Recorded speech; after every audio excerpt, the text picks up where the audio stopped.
Hello everyone, Reggie Time here, and welcome to a new mini-series of short videos I intend to create surrounding some of the most common leaks I pick up on when chatting with players that get in touch with me, try to find some help with their game.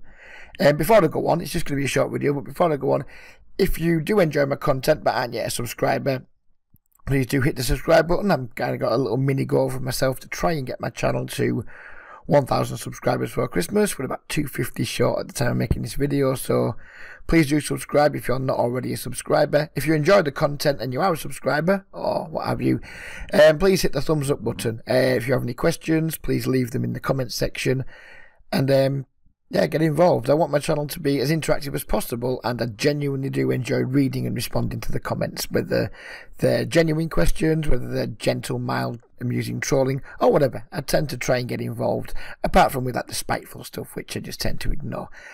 So without further ado, today's subject is bad reasons for betting. I've been working with struggling microstakes poker players for close to 4 years now, and I've generally been like chatting with other poker players for probably a decade via various forums, Skype discussion groups, sweat sessions, all those types of things. And one of the most common problems that I still see today that I was seeing 10 years ago and that I've had myself, and despite there being better and better free training material around, is just how poor many players are when it comes to like post-flop play and their reasons around like, why they're betting. Given that most of the players that watch my videos are likely to be non-winning microstakes regulars, losing players, break-even players, etc., I'd imagine that many of you guys that are watching have similar problems to the ones I'm about to describe.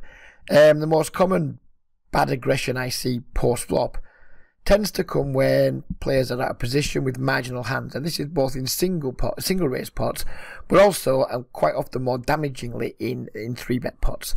They'll often end up betting parts of their range that would be probably much better served trying to keep the pot on the smaller side and start taking some like check calling lines, maybe even some check folding lines. The most common reason for doing this, they usually end up betting out just to try and avoid like having to make a difficult decision later in the hand, which isn't really a good reason for betting.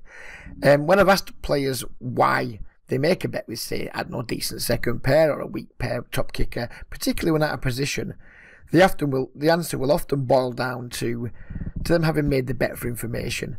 At first, many of the players will try and justify the bet either as a value bet or as a bluff, but when we press them on it and when we talk to them about it and try and get to the bottom of why they made the bet, they won't often be able to find like many worse hands that might call if they were claiming it was a value bet, or if they say no, it's bluffing, they're trying to make something fold or trying to get that player to fold.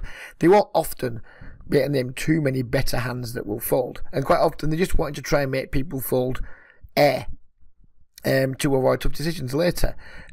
Most players know that betting for information isn't a good reason to bet, so quite often they'll try and dress the purpose of the bet up as something different, and that can be very damaging, especially if they convince themselves that it's a reasonable play, it's a good play, and they continue to repeat the mistake on a regular basis.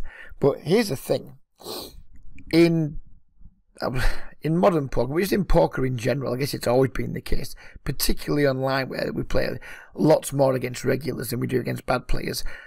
And we're going to be put to lots of tough decisions, and we need to learn to embrace tough decisions and get better at working through them, rather than just take a path of like lesser resistance or a path of least resistance that gives us a pretty poor return on like the money that we're investing in the pot. We tend to get paid most long term in poker for getting tough decisions right at a higher frequency than our peers.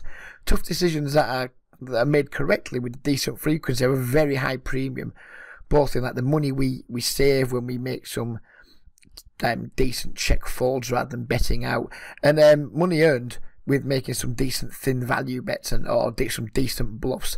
And all these things are vital to our win rate. It's really important that we embrace tough decisions and we don't strive to avoid them. If we do strive to avoid them, we'll often end up making some relatively weak plays in lots of spots that either cost us money by losing bigger pots than pots need to be, or they'll cost us value by blowing players off bluffs or medium strength value hands that they're betting out with for information themselves.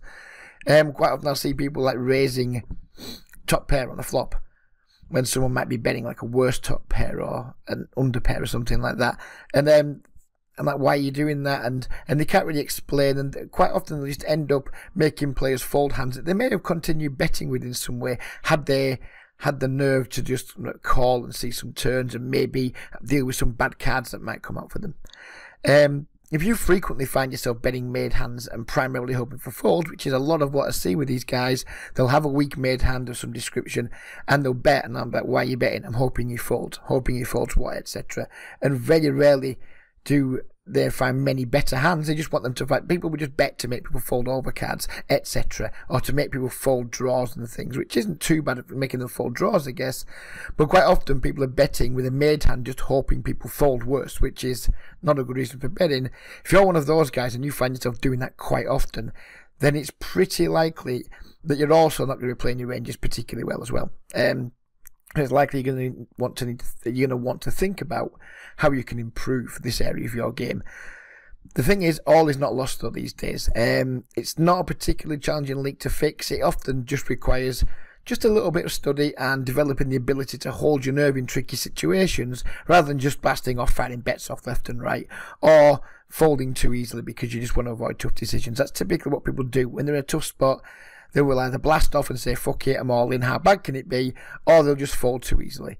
And they won't like just embrace calling, seeing, or checking and seeing future cards, or calling and seeing future cards. They usually either go one way or the other, super aggro or super passive. And quite often, somewhere in the middle is where you want to be, but it does take a lot more nerve to pull that kind of line off. I understand that. So if after listening to this, you feel you might want to take a session or even a handful of sessions with me to try and improve your game, please do get in touch with me via one of the points of contact below the video. I hope you enjoyed this. I hope it's touched a nerve with you. I do try and make videos like this, the ones where I'm not playing, in a style that hopefully makes you think, yeah, I do that. You know, what do I need to do to put this right? Some of my most popular videos have been these types of videos where we actually try and just focus on certain issues that lots of us have. So I hope you got something from it. Even if you don't contact me for any help, I still hope you got something from it. I hope you hit the thumbs up button, and I hope you continue to work hard on your game and improve it.